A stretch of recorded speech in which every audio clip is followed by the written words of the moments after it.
There is one night that every language learner is secretly chasing, even if they've never said it out loud. Not a test, not a certificate, just an ordinary Tuesday a few months from now. You get home, wrecked, and you drop onto the couch. And you put on a show in your target language that you're learning.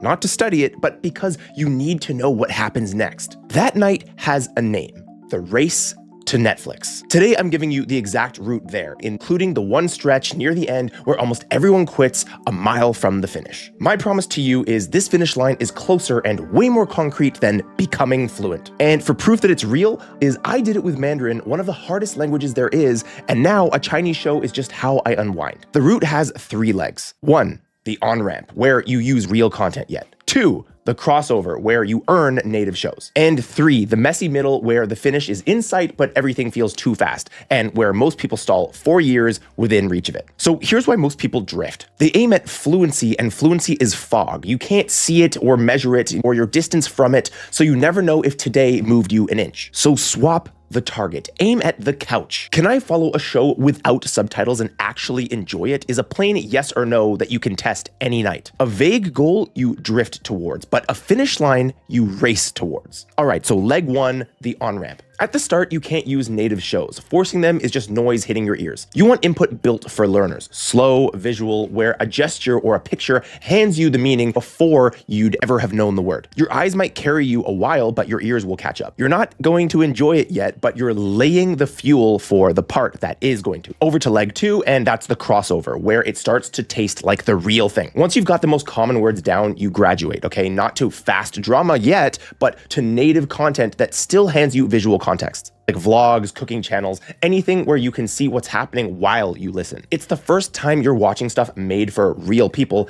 and it feels like a promotion because it is. And the day beginner content bores you isn't a problem. It's the ladder telling you to climb. Tonight, if you're here, swap one beginner video for one real vlog or cooking channel or whatever you like in your language. There's a real mile marker here. Around 700 hours of input, a rough zone, not a magic number, something flips. You start acquiring straight from native content, no learner materials, and no English propping you up. The language begins teaching itself. And that's why I typically like to count hours, not just days, okay? Because a day of studying can be 5 minutes, but hours don't lie. Watch the number climb toward a mark that actually means something, and you stop quitting on the flat days. Now, leg 3 is the messy middle, the stretch that ends more journeys than difficulty ever does. Beginner content is too boring now, but native content still feels too fast, like everyone swallowed half of their words. So you're stranded between 2 worlds and feel at home in neither. And the cruel timing, this is where the finish line is genuinely close, but it feels like a wall. So people decide that they've hit the ceiling and they stop and they're just a mile short. And this has got nothing to do with how smart you are, by the way. Your knowledge grew in patches, 90 out of 100 on food, on hobby,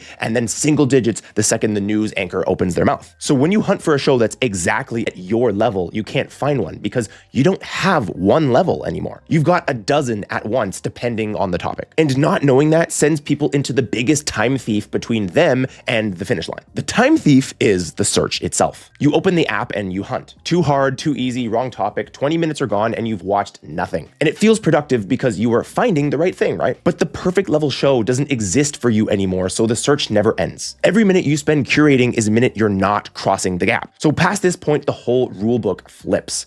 The rule that built legs 1 and 2 now work against you. More now beats perfect every single time. You stop hunting for ideal videos and you flood yourself with real native content, the stuff that natives actually watch. It will feel too fast. You might catch half of it on a good day. That feeling isn't you falling. That feeling is the crossing itself. So tonight, pick one native show and watch 20 minutes without pausing to look anything up. Now, this is the piece to burn in. I call it the Netflix line. It's the threshold where the language stops being something you push through and start carrying itself, and it sits far lower than you would guess. You don't need 100% or even 80. Catch somewhere around 30 to 50% of a show you genuinely like, and your brain does a lot of the rest for free, filling in the gaps off sheer volume. That's exactly how I crossed it in Mandarin, a cooking show with half the words gone, refusing to stop. Pick something you'd watch in your own language, accept that you'll miss chunks, and just keep going.